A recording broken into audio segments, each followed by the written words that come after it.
I had never imagined myself standing in the grand hall of an alien palace, the polished obsidian floor reflecting hundreds of hovering lights, thousands of eyes watching me, and the most powerful being in the sector speaking my name. It had started as an ordinary mission. I was a human envoy, sent to the Velithian system to negotiate trade agreements, rare minerals for agricultural tech. My species was known across several sectors for diplomacy, and I prided myself on keeping a calm head in every situation. But nothing in my training had prepared me for the moment I stepped into the royal court. The hall was impossibly tall, the ceiling lost in shadows. Bioluminescent panels along the walls pulsed softly, illuminating rows of alien nobles, each adorned in flowing robes and metallic insignia. And at the far end, seated on a raised dais, was the queen herself. She radiated authority. Her sapphire-hued skin shimmered under the light, and her elongated eyes scanned the room with imperious control. I bowed deeply, as protocol demanded, and prepared to give my speech. But before I could even speak, the queen's attention shifted to her daughter, who was standing beside her throne. A hush fell over the court. Her daughter was unlike any alien I had ever seen. Elegant, confident, with deep emerald skin that glimmered faintly like starlight. Her eyes met mine briefly, a spark of recognition, or was it mischief, passing between us. Then, without warning, the queen raised a slender, jeweled hand and pointed directly at me. "My daughter chooses her husband," she declared, her voice echoing through the hall, powerful and unyielding. "He will be him." A silence descended like a suffocating fog. Nobles froze, mouths open. I froze. I could feel every eye in the room on me. My brain struggled to catch up with reality. Husband? Me? The princess's gaze held mine, unwavering, a mix of challenge and invitation. The queen's hand lowered, and she leaned back, her expression one of absolute satisfaction. I wanted to protest, explain, beg for clarity, but every instinct told me that in this room, no human words could hold weight against royal decree. The first shockwave came from the council. Murmurs rippled through the nobles. Arranged marriages were common in Velithian culture, but for a daughter to choose a human, an outsider, was unprecedented. Some looked shocked, others amused, and a few, I suspected, were furious. The princess approached me gracefully, every movement measured. "Do not be afraid," she said softly, her voice melodic, tinged with an accent I could barely recognize. "I have watched you since your arrival. You are different." Different. That word echoed in my mind. I had traveled across the stars thinking I was there as a negotiator, as a diplomat. Never had I imagined that someone would choose me in a society where power, lineage, and bloodlines dictated the fate of entire worlds. The queen's advisors demanded explanation. "Mother," one of them began, his voice trembling with indignation, "how can she choose a human? What precedent allows this?" The queen's eyes, deep and commanding, cut across the room.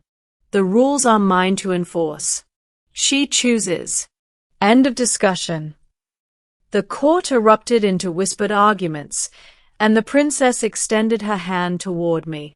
My pulse raced. Taking it would be more than a gesture. It would be a statement, a declaration that I was willing to cross cultural boundaries, to accept this incredible responsibility.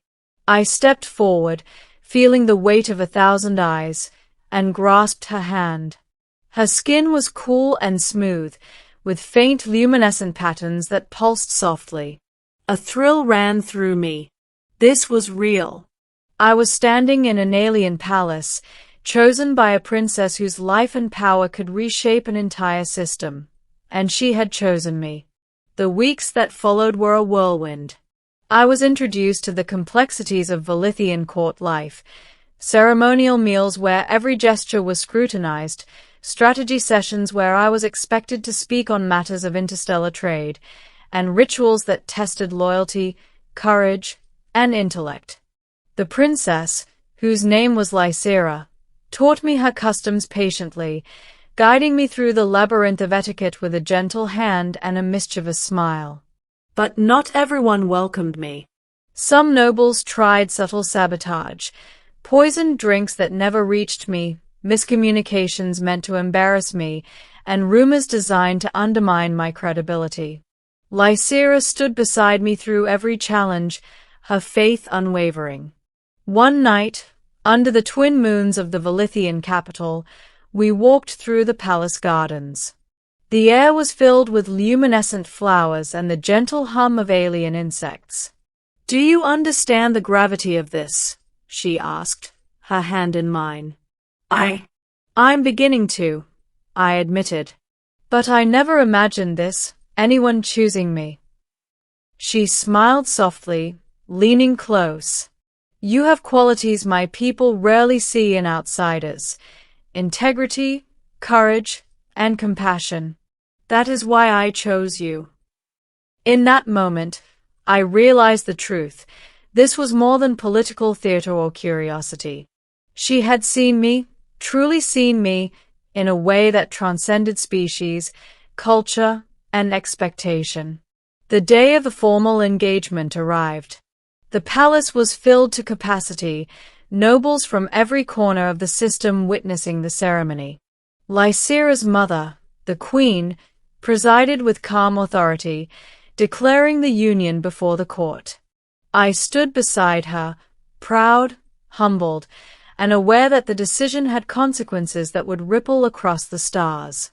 And then, unexpectedly, the queen turned to me and said, "Treat her well. You are no longer just a human. You are part of our line now. Fail her, and you fail us all." Her words were a challenge, a warning, and a blessing all at once. I bowed deeply. "I will honor her, and your line, with everything I am." The court erupted into applause.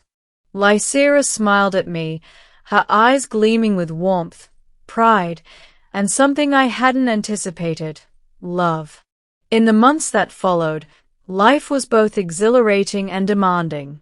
I learned to navigate the nuances of Velithian politics, defend my place in the court, and build trust with those who had once doubted me. Lysera and I shared quiet moments in the palace gardens, exploring the universe of each other's worlds and histories. Through it all, I realized that being chosen was not a privilege, it was a responsibility. A responsibility to protect, to understand, and to honor a life that spanned galaxies and generations. And in return, I discovered something extraordinary: belonging, connection, and the extraordinary strength of love that transcended stars. The day I truly understood the magnitude of what had happened, I looked around the royal court, the nobles, the palace staff, and the citizens watching through holoscreens, and felt the weight of every eye, every expectation, every whispered doubt. And yet, my heart was light. I was no longer just a human visitor to a strange world. I was part of it, chosen by a queen's daughter, and in that choice lay the future of an entire line of rulers. The queen had spoken. Lysera had chosen. And in that frozen moment, I realized that life could change in an instant, forever, with a single look, a single decision, and a single choice.